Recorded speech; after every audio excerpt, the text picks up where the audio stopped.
حضرت اوشے بن نون علیہ السلام کا واقعہ۔ حضرت اوشے علیہ السلام کا نسب نامہ۔ اوشے بن نون بن افرائم بن یوسف بن یعقوب بن اسحاق بن ابراہیم بن تا رحمۃ اللہ آزر بن ناہور بن سارو بن راغو بن فالح بن ابر بن شالخ بن ارفخشد بن سام بن نو بن لامو بن متوشلخ بن اخنوخ ادریس بن رد بن ملاول بن قینان بن آنش بن شیس بن آدم۔ قصص الانبیاء۔ رب العزت نے حضرت موسیٰ علیہ السلام کو یہ حکم دیا کہ دو دریاؤں کے ملنے کی جگہ پر میرا ایک ایسا بندہ ہے جو اب سے زیادہ علم رکھتا ہے، اب ان سے ملاقات کریں۔ حضرت موسیٰ علیہ السلام روانہ ہونے لگے تو اپنے نوجوان خادم حضرت اوشے بن نون کو بھی اپنے ساتھ لے لیا۔ حضرت موسیٰ علیہ السلام اور حضرت اوشے علیہ السلام ایک مقام پر کچھ دیر آرام کرنے کے لیے کی تو ساتھ لی ہوئی مچھلی اچھل کر دریا میں چلی گئی۔ پھر کچھ دور آگے جانے کے بعد حضرت موسیٰ علیہ السلام نے حضرت اوشے علیہ السلام سے پوچھا کہ کھانے کے لیے مچھلی لاؤ۔ حضرت اوشے علیہ السلام نے عرض کیا کہ جہاں ہم رکے تھے وہاں مچھلی پانی میں چلی گئی تھی، لانے دا۔ دونوں اپنے قدموں کے نشانات دیکھتے ہوئے واپس چلے گئے۔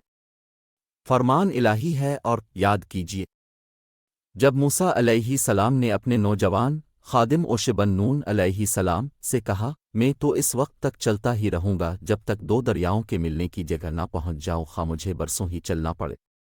پس جب وہ دو دریاؤں کے ملنے کی جگہ پہنچ گئے تو وہاں اپنی مچھلی بھول گئے اور مچھلی نے دریا میں ایک سرنگ کی طرح اپنا راستہ بنا لیا۔ پھر جب وہ دونوں وہاں سے آگے بڑھ گئے تو موسیٰ علیہ السلام نے اپنے نوجوان خادم سے کہا ہمارا کھانا لاؤ، ہم تو اس سفر سے بہت تھک گئے ہیں۔ حضرت اوشے بن نون علیہ السلام کی بعثت۔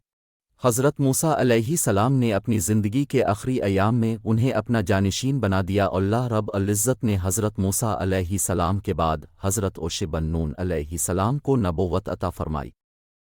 حضرت موسیٰ اور ہارون علیہ السلام کو اللہ تعالیٰ نے حکم دیا کہ بنی اسرائیل کے ہر قبیلے کی مردم شماری کریں اور ہر قبیلے کا ایک سردار مقرر کریں تاکہ یہ لوگ ایک طاقتور قوم عمالقہ سے مقابلے کی تیاری کریں جن سے میدان تا سے نکلنے کے بعد مقابلہ ہونے والا ہے۔ چنانچہ انہوں نے بنی اسرائیل کے قبائل کے سردار مقرر کیے اور اوشے بن نون علیہ السلام کو تمام قبائل کا سردار بنایا۔ حضرت ہارون اور حضرت موسیٰ میدان تا میں ہی فوت ہو گئے تھے۔ ان کی وفات کے بعد بنی اسرائیل کو بیت المقدس لانے والے حضرت اوشے علیہ السلام ہی تھے۔ حضرت اوشے علیہ السلام کا جہاد اور معجزے کا ظہور۔ ارہا ایک خوبصورت شہر تھا جس میں بڑی شاندار عمارتیں تھیں۔ حضرت اوشے علیہ السلام نے اپنے فوجیوں کو لے کر اس شہر کا محاصرہ کیا لیکن دشمن مروب نہ ہوا۔ آخر کار اب علینا کی فوج نے شہر کو چاروں طرف سے گھیر کر نعرہ تکبیر بلند کیا تو شہر کی فصیل چار دیواری ٹوٹ گئی اور وہ اپنی فوجوں کو لے کر فاتحانہ انداز میں شہر میں داخل ہو گئے اور بہت سا مال صلہ غنیمت حاصل کیا۔ حدیث رسول اکرم صلی اللہ علیہ وسلم۔ ایک نبی اوشے علیہ السلام کے جہاد کے لیے نکلنے لگے تو انہوں نے اپنی قوم سے فرمایا وہ آدمی میرے ساتھ نہ آئے جس نے نئی شادی کی ہے اور ابھی اپنی بیوی سے ہم بستر نہیں ہوا۔ وہ بھی میرے ساتھ نہ آئے جس نے کوئی عمارت تعمیر کی ہے لیکن ابھی چھت نہیں ڈالی۔ وہ بھی میرے ساتھ نہ آئے جس کی بکری یا اونٹنی حاملہ ہے اور وہ بچہ پیدا ہونے کا انتظار کر رہا ہے۔ چنانچہ وہ اپنی فوجوں کو لے کر جہاد کے لیے نکلے اور شہر کے قریب وہ اس وقت پہنچے جب عصر کا وقت ہو چکا تھا۔ اس نبی نے سورج سے کہا تم بھی اللہ کے حکم کے پابند ہو اور میں بھی، اے اللہ اسے کچھ دیر کے لیے روک دے۔ چنانچہ سورج رکا رہا یہاں تک کہ فتح حاصل ہو گئی۔ جہاد کے بعد انہوں نے مال غنیمت جمع کیا، اسے آگ جلانے کے لیے آئی لیکن جلائے بغیر واپس چلی گئی۔ نبی نے کہا تم میں سے کسی نے خیانت کی ہے، اس لیے تمہارا جہاد قبول نہیں ہوا، لہٰذا ہر قبیلے کا ایک آدمی میرے ہاتھ پر بیعت کرے۔ جب قبیلے کے نمائندے بیعت کرنے کے لیے آئے تو ان میں سے ایک آدمی کا ہاتھ نبی کے ہاتھ سے چپک گیا۔ نبی نے فرمایا تمہارے اندر ہی خیانت ہے، تمہارا پورا قبیلہ مجھ سے بیعت کرے۔ اس قبیلہ کے تمام افراد نے بیعت کی تو تین آدمیوں کے ہاتھ نبی کے ہاتھ سے چپک گئے۔ نبی نے فرمایا خیانت کا مال تمہارے پاس ہے لہٰذا لے آؤ۔ وہ گائے کے سر کے برابر سونا لے کر آئے اور اس سونے کو دوسرے مال غنیمت کے ساتھ رکھ دیا گیا۔ آگ آئی اور اسے جلا کر چلی گئی جو جہاد کے قبول ہونے کی علامت تھی کہ اب مریم نے یہ بھی فرمایا کہ ہم سے پہلے لوگوں کے لیے مال غنیمت حلال نہیں تھا، اللہ تعالیٰ نے ہماری کمزوری دیکھ کر ہمارے لیے حلال کر دیا ہے۔ بخاری و مسلم۔ ان ابی ہریرہ، جب حضرت عیسی علیہ السلام بنی اسرائیل کو لے کر بیت المقدس کو فتح کرنے کے لیے نکلے تو راستے میں بلعام بن باور کا واقعہ پیش آیا۔ یہ آدمی اللہ کا اسم اعظم جانتا تھا جس کے ذریعے سے کی ہوئی ہر دعا قبول ہوتی۔ اس کی قوم نے اس سے مطالبہ کیا کہ موسیٰ اور جب حضرت عیسی علیہ السلام بنی اسرائیل کو لے کر بیت المقدس کو فتح کرنے کے لیے نکلے تو راستے میں بلعام بن باور کا واقعہ پیش آیا۔ یہ آدمی اللہ کا اسم اعظم جانتا تھا جس کے ذریعے سے کی ہوئی ہر دعا قبول ہوتی۔ اس کی قوم نے اس سے مطالبہ کیا کہ موسیٰ اور اس کی قوم کے خلاف بد دعا کرو، اس نے انکار کر دیا۔ لوگوں نے بہت زیادہ اصرار کیا۔ آخر کار یہ اپنی گدھی پر سوار ہو کر بنی اسرائیل کے لشکر کی طرف چل پڑا۔ جب وہ قریب پہنچا تو گدھی بیٹھ گئی۔ اس نے اسے کھڑا کرنے کی بہت کوشش کی لیکن وہ کھڑی ہو کر پھر بیٹھ گئی۔ آخر کار قدرت الہی سے گدھی بولی کہ اے بلعام، تو کہاں جا رہا ہے؟ کیا تو نہیں دیکھ رہا کہ فرشتے مجھے اس طرف جانے سے روک رہے ہیں؟ کیا تو اللہ کے نبی اور مومنوں کے خلاف بد دعا کرے گا؟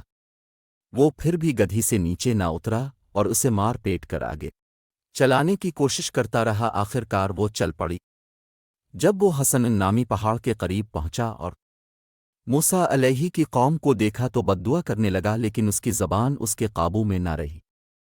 اس کی بد دعا خود اس کی قوم کے لیے نکلنے لگی۔ لوگوں نے اسے ملامت کی۔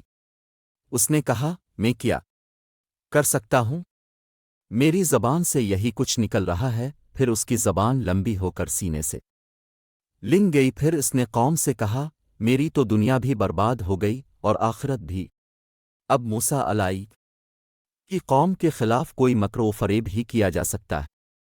اپنی عورتوں کو خوب زیب و زینت کروا کر کچھ اشیاء دے کر بیچنے کے لیے بنی اسرائیل کے لشکر میں بھیج دو، وہ مردوں کو اپنی طرف مائل کریں گی۔ اگر بنی اسرائیل کا ایک آدمی بھی بدکاری کر لے گا تو تمہیں لڑنے کی ضرورت ہی نہ رہے گی۔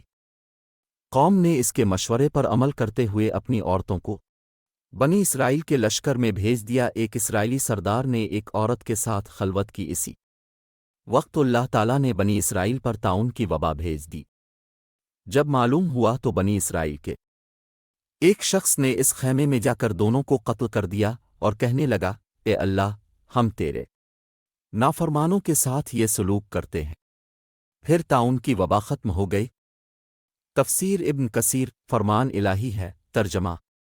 اور اے نبی، ان لوگوں کو اس شخص کا حال سنائی کہ جس کو ہم نے اپنی آیات دیں تو وہ ان احکام کی پابندی سے بالکل ہی نکل گیا، پھر شیطان اس کے پیچھے لگ گیا اور وہ گمراہ لوگوں میں شامل ہو گیا، اور اگر ہم چاہتے تو اسے ان آیات کی بدولت بلند مرتبہ عطا کر دیتے، لیکن وہ تو زمین دنیا کی طرف مائل ہو گیا اور اپنی نفسانی خواہش کی پیروی کرنے لگا۔ پس اس کی مثال کتے جیسی ہے کہ اگر آپ اس پر کوئی بوجھ ڈال دیں تو وہ ہانپتا ہے، یا اس کو چھوڑ دیں تب بھی ہانپتا ہے۔ یہی مثال ان لوگوں کی ہے جنہوں نے ہماری آیات کو جھٹلایا۔ اے نبی صلی اللہ علیہ وسلم، اب ان واقعات کو لوگوں کے سامنے بیان کر دیجئے تاکہ وہ غور و فکر کرے۔ ان لوگوں کی مثال بھی بہت ہی بری ہے جو ہماری آیات کو جھٹلاتے ہیں اور وہ اپنے آپ پر ہی ظلم کرتے ہیں۔ اعراف۔ رسول اکرم سلیم نے فرمایا، یہ بیماری طاعون ایک عذاب ہے جس کے ذریعے سے اللہ تعالیٰ نے تم سے پہلے کی کچھ امتوں کو سزا دی تھی۔ بخاری۔ ان اسامہ بن زید باگان۔ قوم کی نافرمانی پر عذاب الہی۔